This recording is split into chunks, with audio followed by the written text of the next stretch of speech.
7 de la mañana con 37 minutos, 7 con 37 minutos. Saludamos, como lo habíamos anticipado, con nuestro primer invitado vía telemática, Fernando Casado, analista político, docente universitario que nos acompaña. Fernando, buenos días. Bienvenido, les saludamos y le acompañamos a Alexis Moncayo, quien le habla, Licenia Espinel. Gracias por estar en Punto Noticias, primera emisión de Radio Pichincha. El escenario político continúa complejo. El presidente está haciendo una visita oficial a Israel, consiguiendo cooperación en materia de seguridad, entre otros puntos.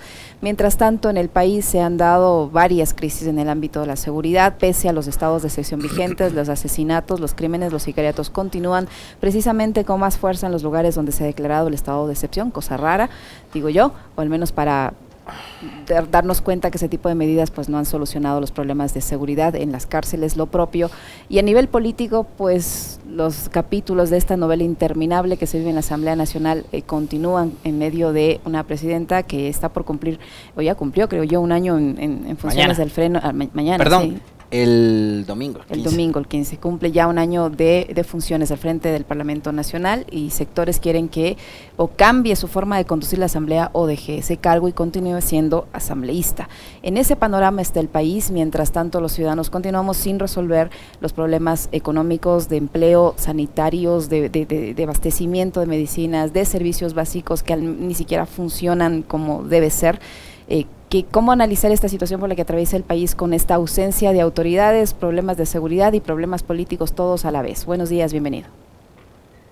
Buenos días, Licenia y Alexis. Qué gusto verle una vez más a través de, aunque sea a través de este medio, ¿no? Pues bueno, habría que ver eso, cómo hemos llegado a esta situación actual, cómo hemos llegado a este proceso de desinstitucionalización general, qué ha ocurrido. Y yo creo que han sido una serie de pasos que se han ido tomando hasta llegar a este punto en el que pareciera que hay lo que los franceses definen como cohabitación, ¿no? En el que tienes a un poder legislativo y a un poder ejecutivo que van por lugares distintos y donde hay además una confrontación que obviamente afecta duramente a la gobernabilidad. Y yo creo que esto empezó sobre todo en el inicio de la llamada transición que se hizo desde los 10 años del gobierno de Rafael Correa a los gobiernos neoliberales que tenemos en este momento. En un primer momento lo que se hace es que se politizó la justicia. Se utilizó a este actor, ¿no?, a este poder supuestamente independiente, para que mediante procesos de persecución política dirigidos claramente hacia la aniquilación de una fuerza política, pues se lograra quitar a ciertos oponentes políticos del escenario. ¿Esto qué ocurrió? Que esto dio lugar a que este actor, que en principio no debería de ser politizado, pues tuviera un sesgo que va a ser una rémora que va a arrastrar en todo momento hasta este momento.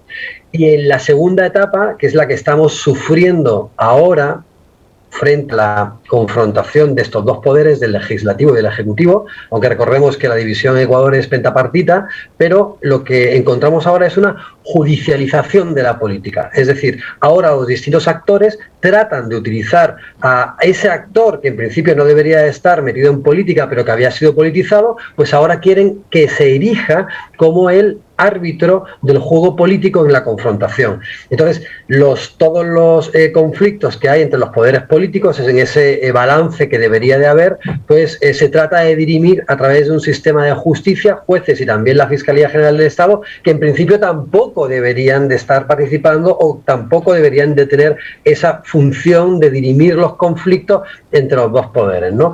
Entonces, claro, nos encontramos con una muy grande debilidad institucional, porque el presidente pareciera que hizo grandísimos esfuerzos para ser un gran candidato, y de hecho fue un gran candidato, porque para que un banquero gane las elecciones en este país, pues hay que ser un gran candidato, pero al mismo tiempo parecía que en ningún momento evaluó la posibilidad de llegar a gestionar ese tan ansiado premio como fue la presidencia. Es una ingobernabilidad que la encontramos tanto en un presidente que tiene una gran incapacidad como para llevar a cabo su programa adelante, y no hablo de las demandas sociales, que en realidad siempre estuvieron en un segundo plano para un presidente de corte neoliberal, sino que no puede ni siquiera cumplir con las promesas a su propia clase social, a la élite, a la oligarquía del país, que fue quien además le dio todo el apoyo de manera irrestricta para volver al país después de muchos años desde que habían estado desplazados del poder político, aunque siempre ostentaron el poder económico, ¿no? Entonces, esta es la situación que nos encontramos, una confrontación de poderes en donde por un lado hay una gran desinstitucionalización, hay muchísimas cosas en juego que si queréis ahora las analizamos, porque en realidad esta no es una confrontación en sí misma, sino que es que hay detrás una serie de fines que los distintos actores quieren conseguir y que están en juego, ¿no? Pero en cualquier caso hay una judicialización de la política que se ha dado desde mi punto de vista después de que se haya politizado la justicia. Hola Fernando, qué gusto saludarle. Yo quisiera irme un poco más atrás, antes incluso de la última campaña presidencial. Digamos, ahí se me viene a la mente una serie de relatos que imponían cuando todavía la Revolución Ciudadana era gobierno, y personajes como por ejemplo Richard Martínez desde lo económico le daban lecciones de economía a Correa y a su equipo. Analistas de ese corte, ¿no? Mauricio Pozo, Ramiro Crespo y una serie de economistas más que le decían al gobierno de Correa qué era lo que tenía que hacer y qué era lo que no tenía que hacer. Analistas más de corte político como Aparicio Caicedo dándonos lecciones de cómo había que administrar el Estado. Bueno, ahora ellos han sido los encargados de administrar el Estado, y con ellos administrando el Estado tenemos un país que es incapaz, por ejemplo, de hacer una de las cosas más elementales, que es de entregar cédulas de identidad a los ciudadanos. Problemas para entregar pasaportes, para entregar licencias, ni se diga lo que mencionaba Licenia hace un momento, un sistema de salud cada vez peor, en malas condiciones, lo propio con el sistema educativo. Ya hemos visto en qué condiciones nuestros chicos, nuestras chicas han tenido que regresar nuevamente a clases en la costa, con instalaciones en muy mal estado, las carreteras ya también en mal estado porque no se les ha dado durante 5 años mantenimiento, del sistema penitenciario en hablar. Entonces, ¿qué es lo que pasó con esta gente que venía durante más de una década diciéndonos cómo había que gobernar el Ecuador, y que cuando ya se sentaron precisamente en su condición de consejeros presidenciales, asesores, ministros, presidente, se encontraron con que en realidad administrar un país no es igual que administrar una tienda de barrio o un banco del barrio?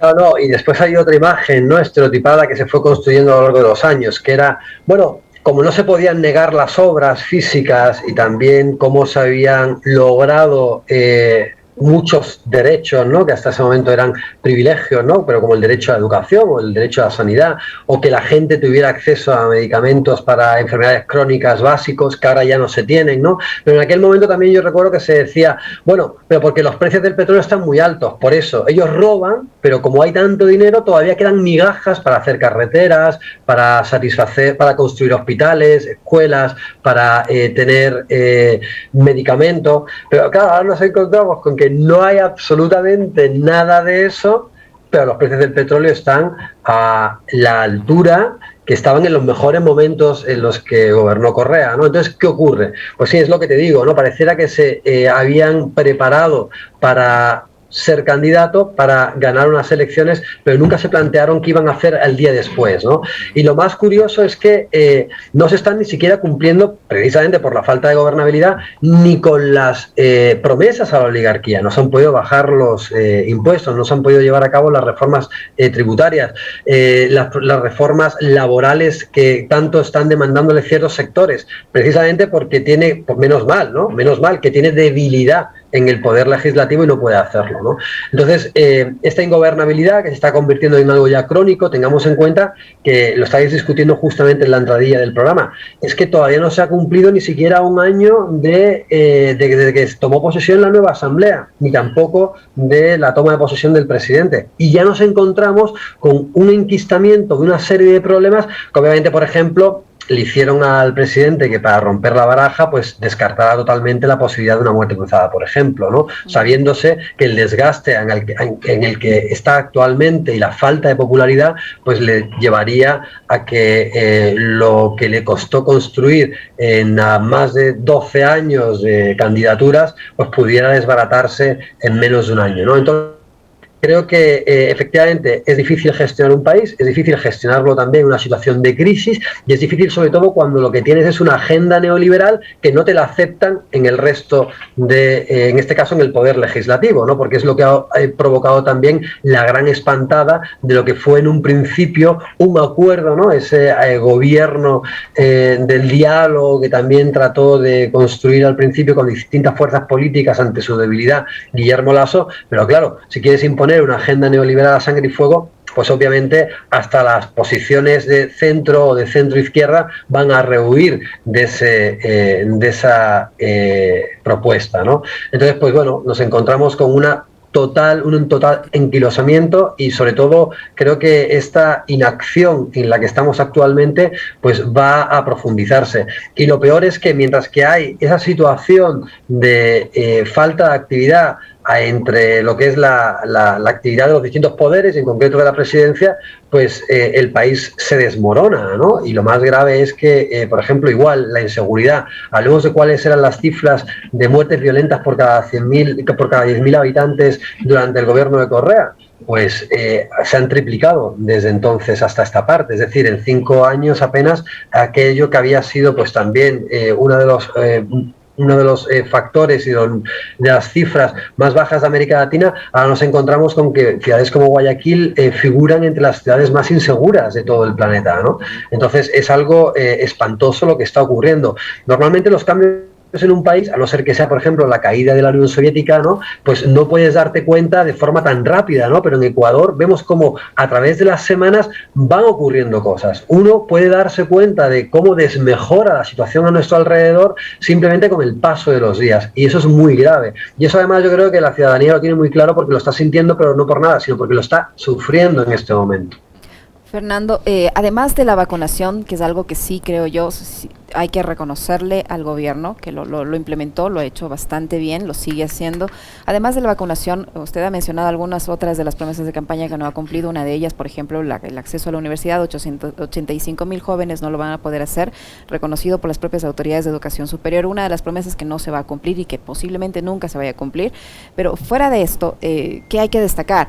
¿Por qué podría el presidente Lasso levantar su imagen al cumplir un año de gestión? Hay que recordar también que están por llegarle alrededor de 4.000 millones de dólares de los acuerdos que ha llegado con los organismos multilaterales, y eso de una u otra forma le permitiría cubrir ciertos atrasos, hacer ciertos pagos, digo yo, y por allí medio que tratar de levantar su imagen o su credibilidad. O seguir aumentando la reserva. O sea, digo yo, ¿no? Ojalá, porque se han comprometido en cumplir con algunos pagos que están pendientes. No sé si en la práctica lo van a hacer o si van a engordar la Reserva Monetaria Internacional, en fin, pero están previstos esos desembolsos y dinero que va a entrar a la economía, esperaríamos que entren a la economía, y eso de alguna forma le va a poder ayudar al presidente para levantar su imagen, su credibilidad, su aceptación por un lado, y por otro yo sí quisiera que usted nos explique, decía hace unos instantes que toda esta situación tiene consecuencias porque hay muchas cosas que están en juego. ¿Qué es lo que está en juego? A ver, Liceria, yo la verdad es que te voy a contradecir con el tema de las vacunas. Además, yo creo que el tema de las vacunas está sobrevalorado. Y hay todo un sistema de propaganda para hablar de la gran gestión de Guillermo Lasso en torno a las vacunas. Vamos a ver. Guillermo Lasso está haciendo con el tema de las vacunas lo que está haciendo en todo el planeta y en todos los países. Es decir, una vez que se logró tener una infraestructura instalada para la producción masiva de vacunas, pues simplemente lo que se ha hecho es repartirse. Y al mismo tiempo, si te fijas, lo que se ha generado en los puntos de vacunación es una especie de sistema burocrático paralelo, que a ver después ese gigante blanco de los 1.000 puntos de vacunación, cómo después vuelven al sistema regular del sistema de salud. Entonces, en realidad, de nuevo, se hizo lo que se tenía que hacer y lo que se ha hecho en todos los países en América Latina, en nuestra región, en los países occidentales, nos ha hecho mejor la tarea. Y claro, como han visto que realmente lo único que se ha hecho como se debería de hacer es el tema de vacunación, ahora nos quieren vender que van a reducir para la tercera y la cuarta dosis el periodo que transcurra de 6 a 4 meses, ¿no?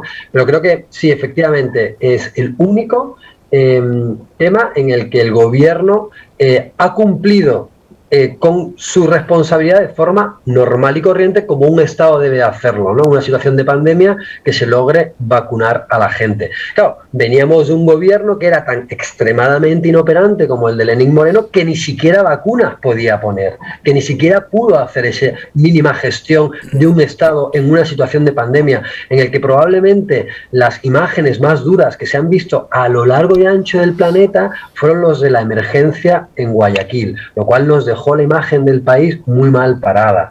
Entonces, de nuevo, no sobrevaloremos lo que el propio gobierno quiere mostrarnos como un logro inaudito cuando es lo normal que se ha hecho en todos los países, ¿no? Entonces, una vez dicho esto y una vez identificado el tema de la campaña de las vacunas, pues bueno, yo creo que el endeudamiento que se está llevando a cabo ahora con entidades como el Fondo Monetario Internacional, pues es pan para hoy, hambre para mañana. Y además ya se sabe que estamos por encima del endeudamiento que la Constitución nos permite y que de nuevo tampoco se explica por qué tenemos que volver a recurrir a sistemas de endeudamiento que en muchas ocasiones han hecho que el país como Estado se haya vendido a dinámicas extranjeras, porque claro, de nuevo, los créditos no vienen simplemente porque se solicitan.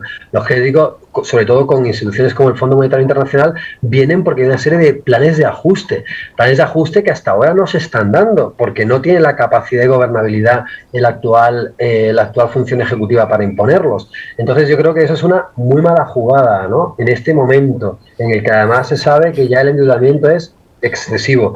¿Y qué es lo que está en juego? Pues a ver, en el tema social yo creo que estamos en una situación de tensión que podría derivar en situaciones parecidas a las de octubre del año 2019. En este momento cualquier chispa te puede generar un brote y un estallido social que ojalá no se ojalá que la olla a presión no reviente por ese lado, ¿no? Y que se logren hacer una serie de medidas que satisfagan las necesidades sociales imperiosas en este momento.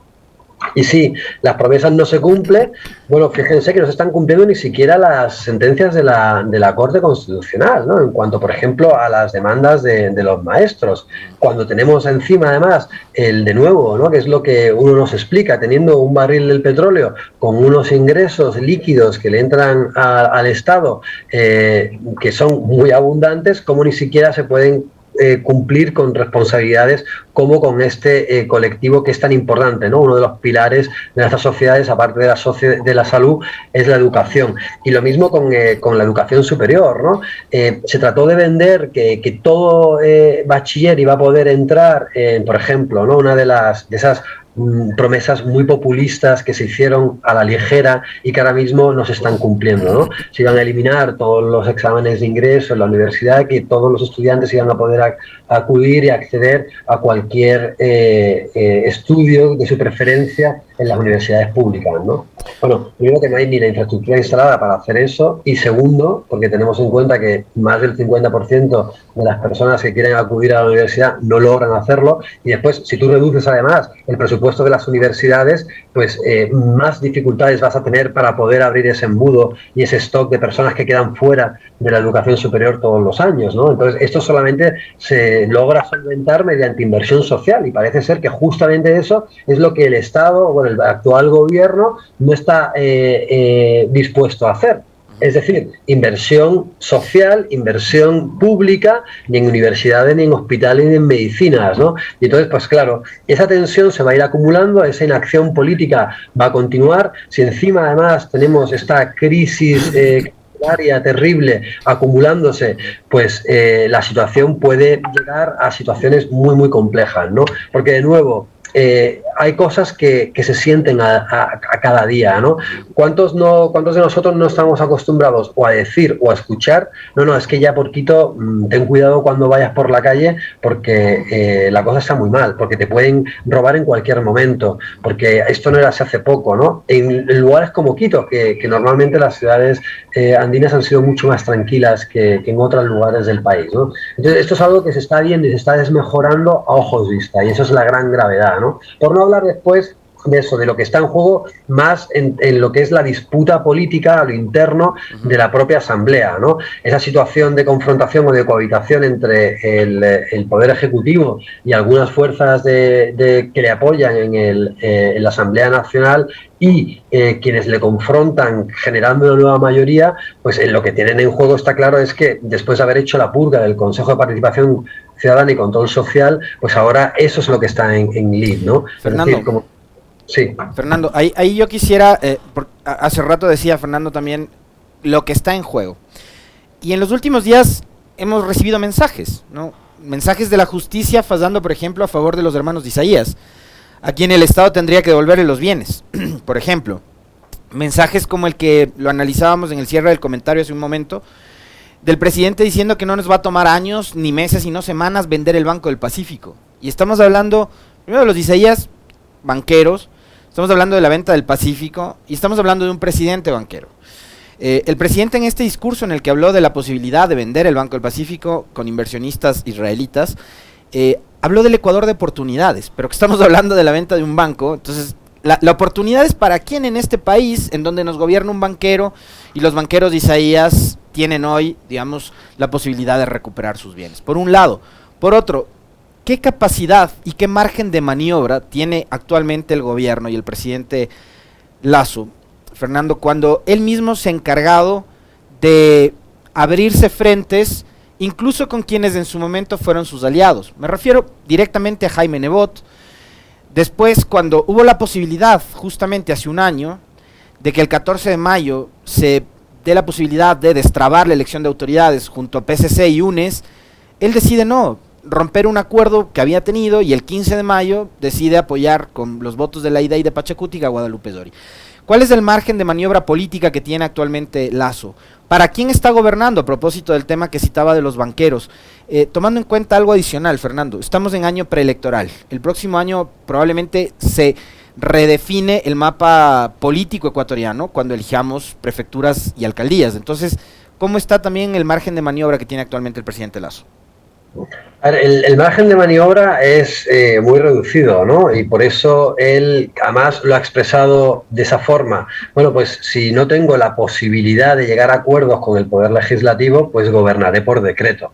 Entonces, lo que su capacidad legislativa por decreto le permita es la capacidad de maniobra que él tiene. Entonces, de nuevo, estas actuaciones, como por ejemplo el de los hermanos Isaías, responde a la primera de las etapas de la desinstitucionalización, que es la politización de la justicia. De nuevo, si tú tienes una justicia que está al servicio del mejor postor, pues nos vamos a encontrar con sorpresas como la vuelta de los Isaías, o que bienes que hayan sido incautados por la enorme deuda que todavía tienen los hermanos Isaías vuelvan a sus manos, ¿no? Que eso es claramente un atraco al Estado y a los bienes de todos los ecuatorianos, que son quienes tendrían que administrarlo.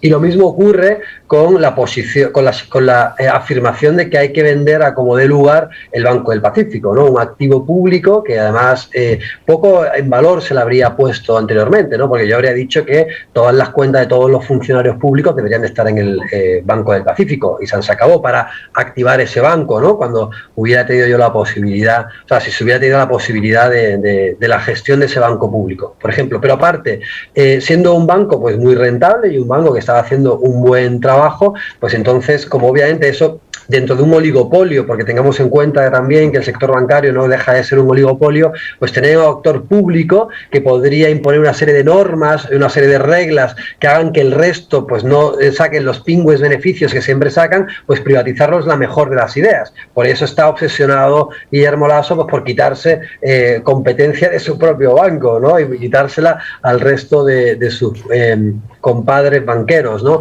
Y por eso como sí puede hacerlo, como sí puede llevar a cabo por decreto la privatización de este banco, pues la va a llevar a cabo a como dé lugar, ¿no? Entonces yo creo que esa es la capacidad de maniobra que tiene, ¿no? ¿Hasta dónde me va a llegar a mí la posibilidad de actuar por decreto? Porque obviamente la muerte cruzada no es ninguna posibilidad, y probablemente si trato de hacer este tipo de subterfugios como los referéndums y consultas populares que se han hecho en otras ocasiones para intentar legitimar las políticas que tienen desde el Poder Ejecutivo, pues le va a salir mal la jugada, ¿no? Porque no cuenta ni siquiera con la posibilidad para imponer un referéndum. Entonces, lo único que le queda es esa capacidad legislativa de un sistema presidencial como el ecuatoriano, que efectivamente da mucho poder, probablemente hasta demasiado, a un presidente tan debilitado como el actual, porque tengamos en cuenta que aparte del Poder Ejecutivo, poca capacidad de maniobra le queda, ¿no? Y bueno, vamos a ver también cómo funcionan las elecciones locales y seccionales, porque en muchas ocasiones se suelen tomar también como un termómetro de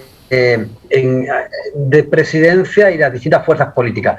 Aunque también es verdad que en Ecuador esas las lealtades a las siglas políticas en las elecciones seccionales y locales son muy débiles. Entonces, aparte de partidos orgánicos, como es, por ejemplo, el del correísmo, creo que difícilmente podremos en el resto de las fuerzas políticas hacer esa evaluación, porque independientemente de si sale bien o mal para el gobierno, claro, si tú te presentas a una alcaldía con un caudillo local, por darle un apelativo, y encima concurren 7 fuerzas políticas juntas para apoyar a esa candidatura, y entre ellas está Creo, pues ahí no podemos pensar que Creo ganó esa candidatura. ¿Qué te quiero decir? Que son un termómetro hasta cierto punto. ¿Qué es lo que pasó en la segunda vuelta, no?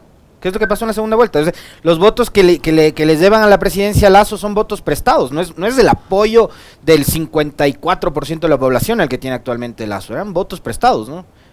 Claro, claro, y eran votos también de rechazo al otro candidato, ¿no? Era como a ver cuál es el mal menor, ¿no? Obviamente en un contexto de que la cancha del juego estaba inclinada, de que había un sistema de propaganda durísimo, y de que había muchísimo juego para esas élites económicas. Pero te quiero decir que yo tampoco creo que las elecciones locales y seccionales vayan a ser necesariamente un termómetro del propio poder ejecutivo. Lo que yo sí creo, y ellos lo tienen también muy claro, por eso su estrategia es gobernar por decreto y a ver hasta dónde puedo llegar, la popularidad es muy muy baja, ¿no? Y una acumulación de los actuales problemas sin solventar, pues eso, más allá de la campaña de vacunación, que ya parece ser que por fin estamos saliendo de la situación de pandemia, pues yo creo que desabastecimiento de medicinas.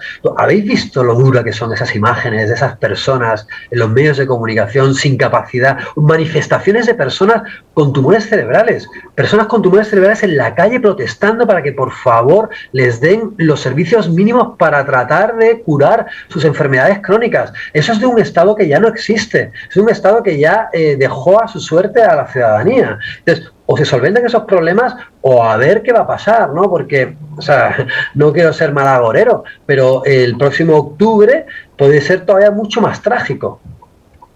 Muchísimas gracias, Fernando, por su tiempo, por la información y el análisis que nos ha permitido realizar. Fernando Casado, analista político, docente universitario que ha estado con nosotros. Muy amable. Muchísimas gracias. Gracias, Fernando.